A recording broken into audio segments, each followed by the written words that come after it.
idedemanda ko siya para matahimik siya. Obstruction of justice yung ginawa niyang pakikipagkuntsaba kay Tim Ho. But I don't think that would be enough. Obsessed si Hazel kay Manuel. The only thing that would stop her ay kapag bumalik nun si Manuel kay Hazel. Ang gusto mo, balikan ko siya? Yun, di ba? Kasi ang totoo, kaya mo siya dinala dito sa Davao para ilayo sa akin. Manuel, Walang galang na po, pero wala kayong karapatang magsalita ng ganyan kay Noah. Pagkatapos ng lahat ng ginawa niya para sa inyong pamilya. Hindi naman ho sa wala akong utang na loob. Sumusobra na ho eh. Problema ko ng pamilya to, hindi siya dapat nakikialam. I'm sorry to say this, pero ikaw ang problema, Manuel.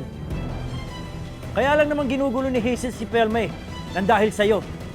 And that's what I'm worried about. Yan ba? Yan yung sinasabi mo kay Pelma para kumbinsin siya na wag na kami magbahikan? Manuel, tama na! Tama na! Si Noah walang ginawa kundi tulungan ako. Si Hazel naman ang gustong sumira ng pamilya. Ah! Ah! Ah! Ah!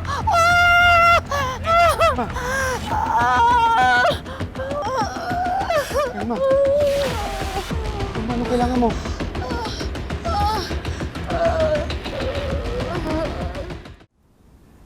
Are you sure you're okay?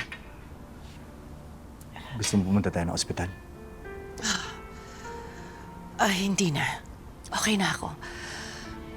Pagod lang to. Pelma, bumalik na tayo ng Maynila. Hihintay ka na ng mga bata. Mauna ka nang bumalik sa Maynila.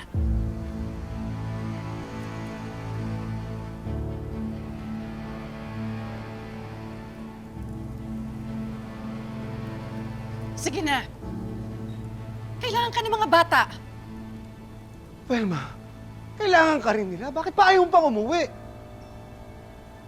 Eh, di ba sinabi ko sa'yo? May kailangan kaming ayusin ni Noah dito. Ano? Yung mga investors na naman? Oo.